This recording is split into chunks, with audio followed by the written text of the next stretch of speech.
दोस्तों ये डैन की डरावनी कहानी है जो कि एकदम सच्ची है। क्योंकि ये डैन हमारे गांव में ही आ गई थी। इससे पूरा गांव ही परेशान हो गया। जानते हैं कैसे गांव वालों ने इस डैन से अपनी जान बचाई। यह कहानी मुझे मेरी मम्मी ने सुनाई थी। जिस गांव से मेरी मम्मी है उस गांव में कुछ बुरी शक्तियाँ भी वास करती हैं। ऐसे ही एक बुरी आत्मा से सामना हुआ मेरे दादाजी का। वह चुड़ैल थी, खुले बालों और सफ़ेद घना शरीर चुड़ैल। ठंड का समय था, शहर में घना कोहरा छाया था। मेरे दादा एक बड़े अधिकारी थे। रोज की तरह उस दिन जब मेरे दादा अपना काम खत्म करके दफ्तर से घर की ओर जाने लगे तो रास्ते में पड़ने वाले बाजार से वह कुछ सामान लेने के लिए रुके। उनके बाकी साथी आगे चले गए और वह पीछे छूट गए। सामान लेते लेते उन्हें टाइम का पता ही नहीं चला।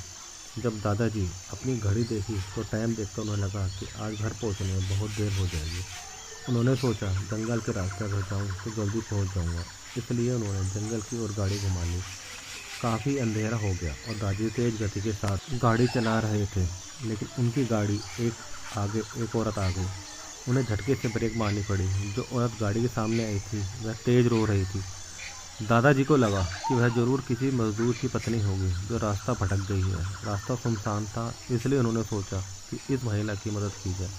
उन्होंने उस औरत से पूछा कि वह यहाँ अकेले क्या कर रही है। उसने कोई जवाब नहीं दिया और जोर जोर से रोने लगी। ऐसा लग रहा था मानो सारा जंगल उसकी आवाज़ से गूंज रहा हो। दादाजी ने पूछा कि उसका घर कहाँ है, तो भी वह कुछ ना बोली। दादाजी ने उससे बोला कि तुम मेरे साथ मेरे घर चलो, सुबह तुम्हें तुम्हारे घर छोड़ दूंगा।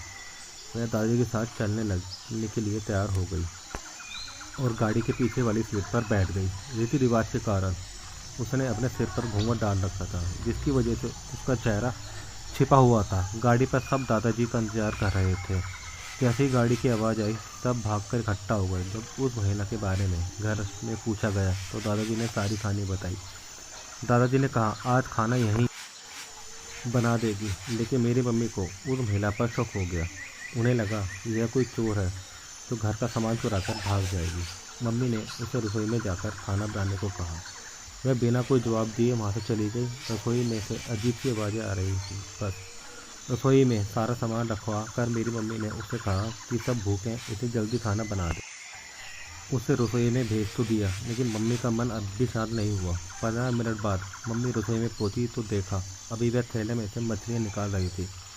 यह देखकर मम्मी को गुस्सा आ गया। उन्होंने उससे बोला कि अभी तुम खाने बनाना शुरू नहीं किया, कब बनेगा और कब हम खाएंगे। उस महिला का चेहरा अभी भी ढका हुआ था, इसलिए किसी ने उसका चेहरा नहीं देखा था। मम्मी उसका चेहरा देखने की कोशिश करती रही, लेकिन उन्हें उसकी झलक भी दिखाई नहीं दी। मम्मी ने कहा कोई ज़रूरत तो हो तो बुला लेना, लेकिन फिर भी वह कुछ नहीं बोली। उन्हें लगा कि शायद अनजान लोगों से डर रही होगी। मम्मी रसोई से चली गई, लेकिन जब 15 मिनट बाद फिर वह वापस आई तो रसोई का दृश्य देखकर मम्मी डर गई। उनके पैरों जैसे वहीं जम गए। उनके गले की आवाज़ नहीं निकल रही थी। उन्होंने देखा वह औरत रसोई की स्लैब पर बैठकर कच्ची मछलियाँ खा रही है। उसके सिर पर घूंघट भी उतरा हुआ था। उसका चेहरा बहुत ही खौफनाक था, बाल बहुत बड़े और नाखून एकदम काले। वह मछलियाँ खाने में मगन थी, इसलिए उसका ध्यान मम्मी पर नहीं गया। मम्मी भी चिल्लाई नहीं, कहीं वो औरत और ज़्यादा खतरनाक ना हो जाए। मम्मी ने एक थाल उठाया और वह चूल्हे में से जलता हुआ कोयला उठाकर उसकी तरफ दौड़ी।